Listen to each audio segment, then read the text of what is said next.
Melie Kerr is now back in New Zealand, terra firma, and I'm pleased to say that she's been good enough to wake up early enough to talk to us this morning. G'day, Melie, how are you? I'm good. How are you? Yeah, I'm cool. First of all, let's touch on the Debbie Hockley Medal. I heard a little bit of your acceptance speech. Of course, you weren't there on the night. What does it mean to you to be recognised as the inaugural winner? Yeah, it's just a real honour and very special. I mean, you've been at the Cricket Awards watching the Sir Richard Hadley Medal and how much that means to all the Black Caps, and so to have a Debbie Hockley Medal now is it's amazing. And it's not the reason you play, but it's nice at the end of the season to have some recognition, I guess, for the hard work of the year. But yeah, it is very special, and I think for me at the moment with the White Ferns, the support staff we have and the players around me, I just feel like I'm learning and growing so much and in a great place, and that's allowed me, I guess, to put out some good performances this year, and I guess now it's just always striving to get better. So, Melie, the reaction from your teammates, did you, even though you're on the other side of the world, good reaction? Yeah, they're an awesome bunch. They're White Ferns girls. I got a few nice messages from the team. I think they all had a great night. Obviously, the Cricket Awards hadn't happened for a while with COVID, so they made the most of it, and I was glad I could be there in person to celebrate with everyone else. But yeah, they had a great night, and it is a family, the White Ferns. So yeah, they had a few nice messages, and glad they enjoyed their night too. Well, on the subject of inaugural, of course, a couple of months ago, and it all happened very quickly. You were signed by the Mumbai Indians, one of two New Zealanders in the inaugural women's PL competition. 191,000 US they paid for you. Tell us a wee bit about the experience of that competition. I think it was one of the best months of my life. The auction obviously happened, and you didn't really know what it was about. It was on the same day as playing South Africa in the World Cup, so that probably made it a bit tricky for some, but it was the same for everyone. And then got to India. My dad came over for the whole time, which was pretty special, and to get picked up by Mumbai as well. They're a very successful franchise, and I've heard a lot about them. And Charlotte Edwards was the head coach, and for me, I've worked with her once before, and she's one of the best coaches going around in the world. So I love that opportunity. We obviously had Nat Brunt and the Indian captain, and I mean, those opportunities to play with players like that too was outstanding. But yeah, the cricket was incredible. You go out and you're playing in front of full crowds. The passion they have over in India, it's amazing. And then off the field, like Mumbai talk about one family, and it truly is one family. They look after you well, and it's an amazing country.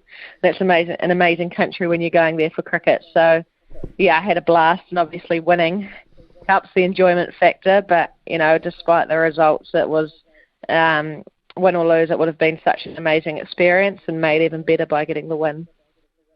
So the final was at Brabourne Stadium. That has a capacity of around 50,000. It's a quite incredible stadium, one of a few around the Mumbai area. But how did you feel in terms of that atmosphere? I mean, we see it with the men's IPL, and we sort of get used to it. But for women's cricket, that is an absolute first to get that kind of fever pitch stuff. Yeah, for sure. I remember as a kid wanting to play in the IPL after watching the men's teams, and watching cricket growing up and seeing how many people they get to play in front of, and thinking that will never happen. And so to experience it was amazing. The final was sold out in a few hours, and we'd had a few games previously throughout the tournament at the DY Patel Stadium, which seated more, and that was full in some of the games as well. So I think the tournament was a real success as well for women's cricket, and the fans and the viewership they got. I think they were pleased with it and didn't expect it to go so well. So that's again amazing for the women's game. But to go out there in a final, play in front of that many people, but also that many people who cheer for everything. You know, you're running out to the boundary and they're screaming at you, you give them a wave, and it's the greatest thing in the world for them. So, yeah, it's an amazing atmosphere. I've been to India once before and loved my time then, and it's one of my favourite places to go for cricket. Do you feel any different pressure playing in that environment, bearing in mind you're a marquee player in this franchise, this first ever franchise? Do you feel a different kind of pressure? Not really. I don't really think, I guess, about that external stuff or the pressure. For me, it's, again, just going back to what I do and sticking to my game plan. And I know that, you know, I've invested in that and I've trusted and practiced that a lot, that if I stick to that, hopefully it's going to come off more times than not. And I think being an all-rounder helps because, you know, you fail at one thing, you got a chance in the next innings to do something. But, I mean, there's obviously some pressures you want to perform going over, being an overseas player, and you want to do well for your team. But most of all, it's just enjoying it, and I absolutely loved it. And I know when I'm loving my cricket, that's when I play my best. I guess playing in front of that many people, I just zone it out, but it's in between balls where you kind of recognise how special it is. Do you find yourself in India now, even after this inaugural tournament, recognisable? Do you find yourself, because cricketers generally become very, very big stars over there, and it's very hard to go most places without being recognised by someone. Have you found that already? Yeah, India's ridiculous. I think if we went out wherever we went, there was photos taken. So we were kind of on the outskirts of Mumbai, but we found a wee local cafe, and every time we went there, we got photos taken every single time. Nat Siver and I signed the wall at the cafe, so I'm going to have to go back there in 20 years' time. But yeah, I mean, I went to the supermarket once with my dad, and, you know, the staff are getting photos with you. So it happened to most people when we went out, and I think that's just the passion they have for cricket in India. And I think for us it's not as bad. I know that Harmanpreet Kaur, the captain of India, went to the mall once and got bombarded and had to leave. So it's definitely growing, and you get that over there in India. Do you pinch yourself, Melie Kerr? You're only 22. Of what has happened through cricket in your life already? Yeah, I'm absolutely living my dream. I think I was about 8 years old, and I used to write a lot. And I had this book, and I wrote my dream to be a White Fern and play for the Wellington Blaze by the time I was 18. And I remember watching the IPL as a kid with Dad, watching the Chennai Super Kings. That was my team growing up, and saying to Dad one day I want to be a Chennai Super Queen. So as a kid, it's everything I dreamed of. I used to go down to the nets when I was about 10 years old before school with Dad, pretend I was a White Fern and make him get up early to throw balls at me or catch balls for me. So to be where I am now doing what I love, it's special. And one, it couldn't be done without all the people that have helped me get here. But yeah, it's amazing. I'm living the dream, and to have the opportunities there are now for women in the sport is amazing. And it's growing very quickly. I've got to add, Melie, and it's because I think of the profile that the likes of yourself are giving the sport here in New Zealand. I think is reflective of that. Hey, tell us about that. The last couple of overs or so, the last moments of that final. I mean, as you say, Nat Siver, probably I would say one of the top one or two all-rounders in women's cricket in the world, maybe in the history of the game. She's that talented. Tell us about what you talked about in that pressure situation. Yeah, well, in my eyes, she's the best player in the world. And yeah, obviously, I thought we could have bowled them out for 100 in the final, and then they got this partnership, and I guess run chasers sometimes do funny things, and they bowled and fielded well, and I guess I was on the bench watching for a while as Harman and Nat had that partnership, and went out to bat I don't think I get nervous, but I yawn a lot in those situations, just because it's relaxing. So I was walking out to bed and had a massive yawn, and Nat's first thing she says is, "Are we keeping you up?"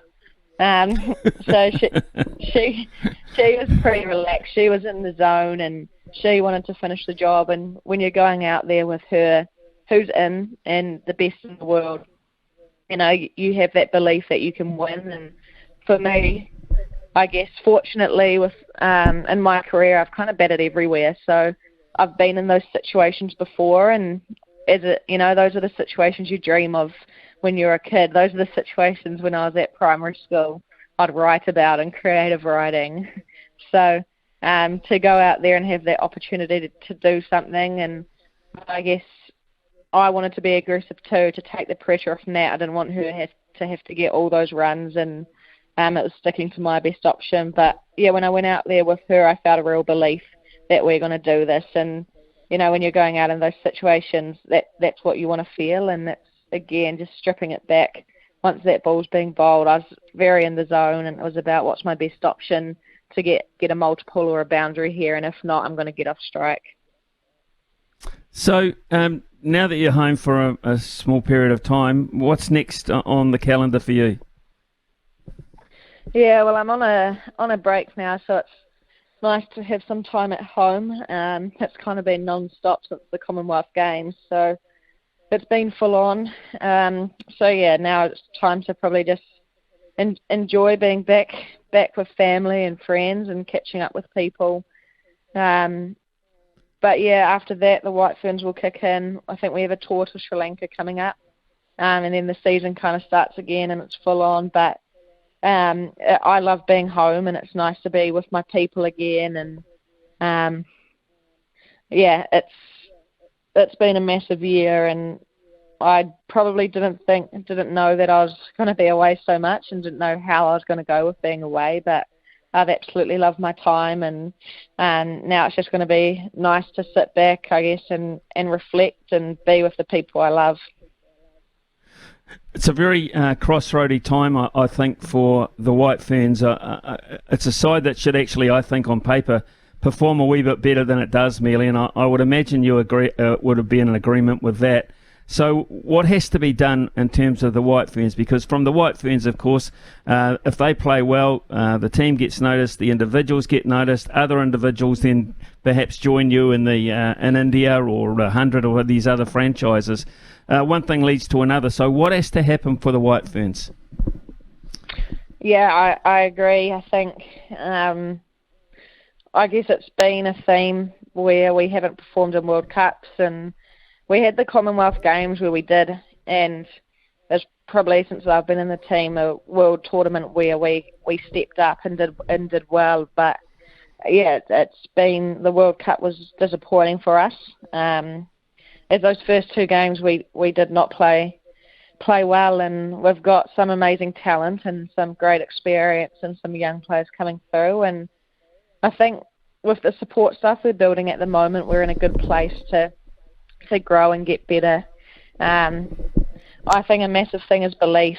I guess with whatever you do in life, if you have the belief you're good enough, that's so important. And I guess you need performances to help back that up. But if we can find that belief to grow as a team, and know that we can win in any situation, I think that's so important. We're obviously playing more cricket now, so and that's the best learning and where the best growth happens. But we perform well, then people get picked up in those overseas leagues, which improves your cricket and grows your game. So yeah, it's been a challenge for the White Ferns, but I think now with us all being more professional, the support staff we have, we're going to build and get better. And we've got some young players now who have only played a handful of games, and the more they play, the better they get.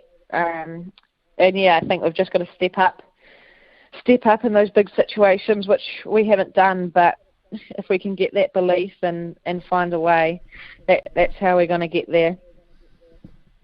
Well, Melie Kerr, it's been terrific catching up with you. Heartiest congratulations on what you achieved I find it staggering that you're still only 22 years of age with all the cricket you've played and the success you've had. But go on living the dream, because it sounds like you had it mapped out a long, long time ago and it's coming to fruition. Congratulations, and thanks, Melie, for your time. I know it's been a bit tough of a jet lag and things, so we appreciate it.